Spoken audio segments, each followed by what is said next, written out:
মুসা আলাইহিস সালাম এক বদমাশকে শহর থেকে গাড় ধাক্কা দিয়ে বাহির করে দিয়েছে। কয়েকদিন পরে ওহী আসছে, মুসা আলাইহিস সালাম, আমার ওলি মারা গেছে, জানাজায় যে শরীক হবে জানাজা পড়াইতে হবে। তো মুসা আলাইহিস সালাম বলতেছে, আল্লাহ একা জানাজা পড়াবো কি কইরা, একা কি কইরা?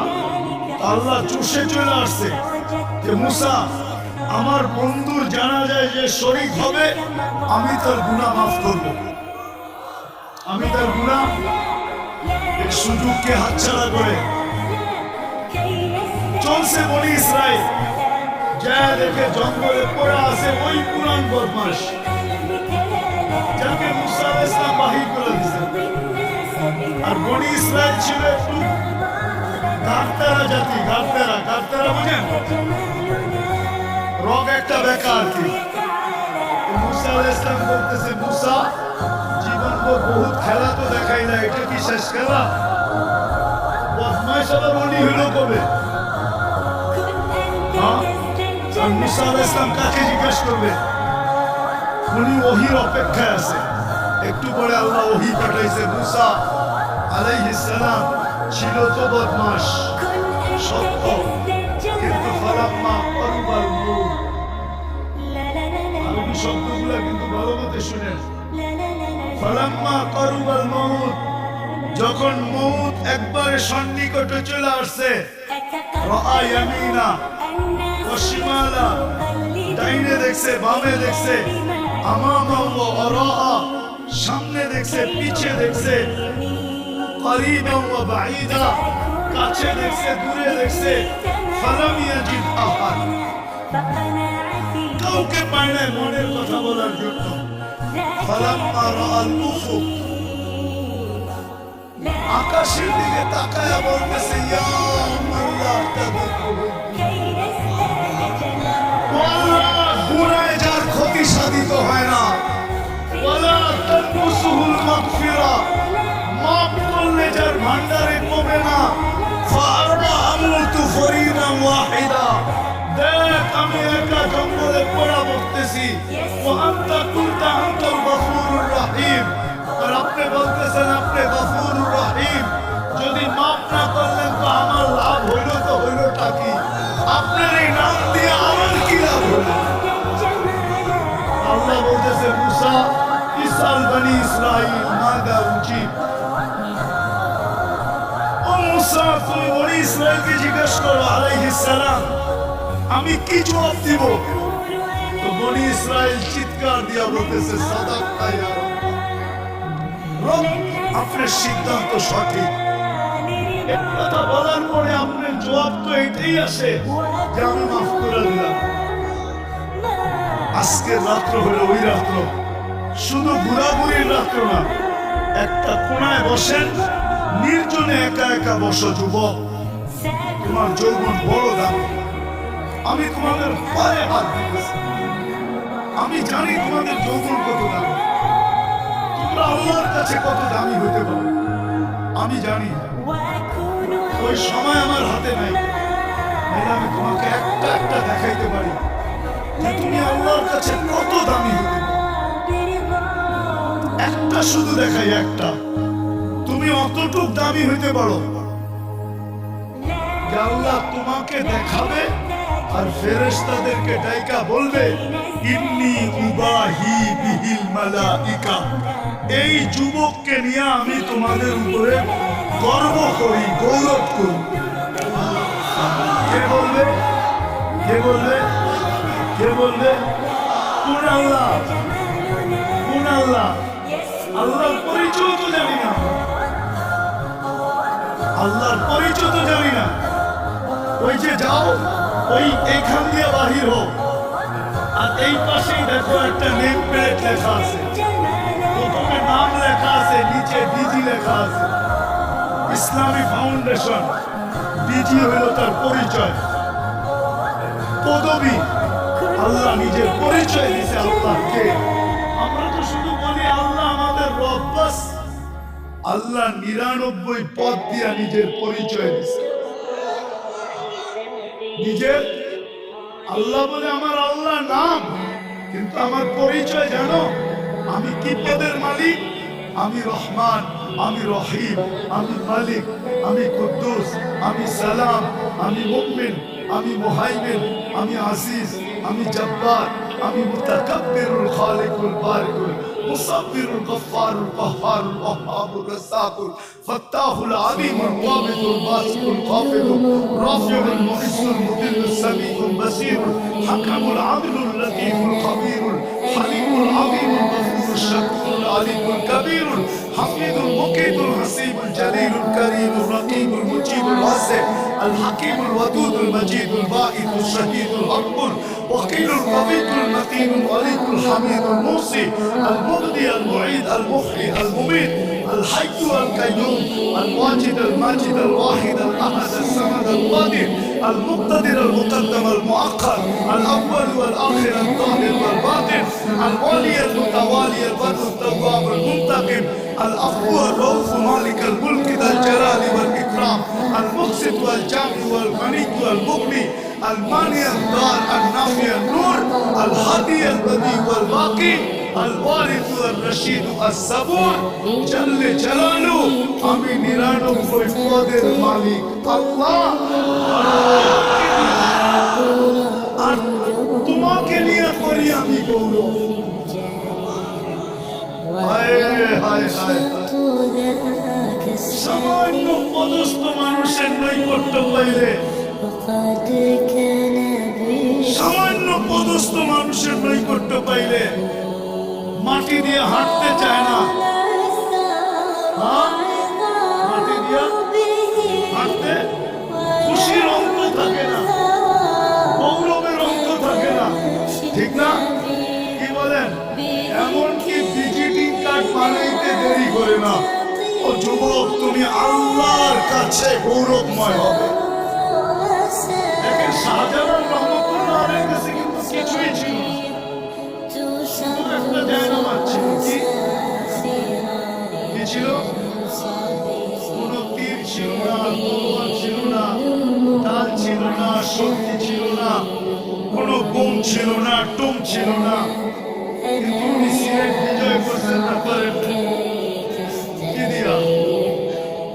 শুধু জায়নামাজ, শুধু জায়নামাজটাই হইল আত্মশুদ্ধির রং আর কালারের বিস্ফোরক ছিল। এটা জায়নামাজ ছিল না, এটা বিস্ফোরক ছিল, বিস্ফোরণ ছিল। ওনার আত্মশুদ্ধির কারণে, রং আর ঘ্রাণের কারণে যখন রাজা গোবিন্দ দেখছে যে পানির উপর দিয়ে জায়নামাজে পয়সা পার হইতেছে, তো বুদ্ধিমান ছিল, বুঝা ফেলছে, মাত্র আমাকে জায়নামাজ দেখাইছে, কিন্তু জায়নামাজের মালিক দেখায় নাই। যদি জায়নামাজের মালিক দেখায় যায় তাহলে কিন্তু আমার অবস্থা আরো খারাপ হবে। বিদায় বাবা, জানিয়া পালাও, জানিয়া পালাও। আজকের রাত্রটা আসলে ওনার নির্জনে বৈশা যতটুকু নিজের গুনাহ মনে আছে যে আমি কি কি গুনাহ করছি, আমার সর্ব অঙ্গ দ্বারা কি কি গুনাহ হয়েছে, নির্জনে বৈশা ওইটাকে স্মরণ করা আর ভাবতে থাকা একটা শব্দ যে এই গুনাহগুলো যদি আল্লাহ মিটায় না দিলেন, মুছায় না দিলেন, মাফ না করলেন, আমি এই চেহারাটা নিয়ে সর্বপ্রথম হাউজে কাউসারে কিভাবে দাঁড়াবো? কেননা হাউজে কাউসার থেকে যে বিতাড়িত হবে ও সর্ব জায়গা থেকে বিতাড়িত হবে, ওকে আর কোনো জায়গায় স্থান দেওয়া হবে না। আর হাউজে কাউসারের পানি যার পেটে যাবে ও কোনো না কোনো বাহানায়, কোনো না কোনো ভাবে, কোনো না কোনো উসিলায়, কোনো না কোনো পদ্ধতিতে, কোনো না কোনো ফাঁক ফকর দিয়া ও জান্নাতে যাবেই যাবে, যাবেই যাবে, যাবেই যাবে, যাবেই যাবে। যেই পেটে হাউজে কাউসার যাবে ওই পেট কোনোদিন দুযোগে যাবে। আজকের রাত্রটা হইল কালার রাত্র।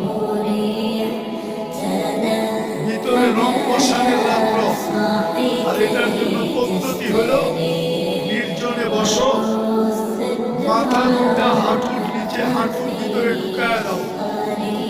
একটা কাহিনী মনে উঠলো, যদিও আমি কাহিনীতে অভ্যস্ত না, কিন্তু প্রসিদ্ধ কাহিনী।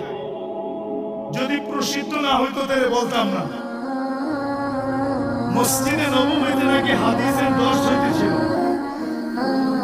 তো বহু দূর এক যুবক দুই হাঁটুর ভিতরে মাথা ঢুকায়া বসে আছে। তো খিজির আলাইহিস সালামের এটা ভালো লাগতেছিল না যে সবাই আমরা বসে হাদিস শুনি, এই যুবক ওই দূরে বসা দুই হাঁটুর ভিতরে মাথা ঢুকায়া একা একা কি করে যায় মাথার উপরে হাত দিয়ে বলতেছে, ওই যুবক সবাই তো হাদিস শুনে, তুমি একা একা কি করো? তো যুবক বড় কষ্টে মাথাটা বাহির করছে, বাইর করে একটু বেকা করে চেহারাটা দেখা বলতেছে, সবাই আব্দুল হকের থেকে শুনে, আমি ডাইরেক্ট হকের থেকে শুনতেছি। আব্দুল হক মানে হকের বান্দা। তো খিজির আলাইহিস সালাম ভাবতেছে বয়স তো কম মনে হয়, কিন্তু কথা তো অনেক বড় বলে ফেলছে, মানে আরেকটু বাজায় বলতেছে, ওই যুবক তুই যে এত বড় কথা বললি, বলতো আমি কে? আবার মাথাটা কষ্ট করে বাইরে করে বসে, খিজির বেশি বিরক্ত যদি করো তাহলে ল্যাংটা করে ফেলবো। মানে ওই মানুষের ভিতরে যে চিৎকার দিল এই যে এটা খিজির, বলতে দেরি, তোমাকে মানুষ ঘৃণা করতে দেরি করবে না, তুমি এইখান থেকে জান দিয়ে দিতে পারবো না। খিজির আলাইহিস সালাম বুঝা ফেলছে যে না আসলেই তো। খিজির আলাইহিস সালাম মাথাটা নোয়ায় দিয়ে বলছে, বাবা আমার জান ছাড়, আমি মোটামুটি যাই, আজকের রাত্রটা হলো ওই রাত্র যে হাঁটুর নিচে নিজের মাথাটা ঢুকায় দিয়া আমি বিশেষ করে যুবকদের পায়ে হাত দিয়ে বলতেছি, তুমি জানো না আবার তুমি সবে বরাত পাবে কিনা, তুমি জানো না তুমি রমজান পর্যন্ত বসবে কিনা, আমিও জানি না যে আমি রমজান পর্যন্ত বসবে কিনা, আমিও জানি না আগামী 1 বছর পরে সবে বরাত পাবো কিনা।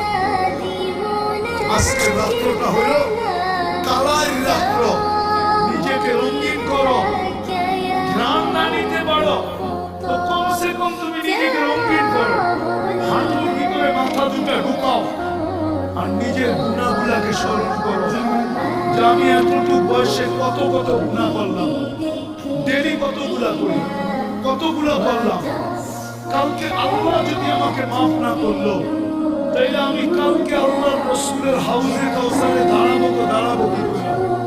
যদি বিতাড়িত করে দিল তাহলে আমার হবে কি? দ্বিতীয় হলো আমি আল্লাহর কাছে গিয়ে দাঁড়াবো কি করে দাঁড়াবো? আমি একটা হাদিস থেকে কাহিনী দিতেছি, হাদিসের না হলে এটা দিতাম না। বনি ইসরাইলের এক বদমাশ ছিল, যার নাম ছিল কিফিল।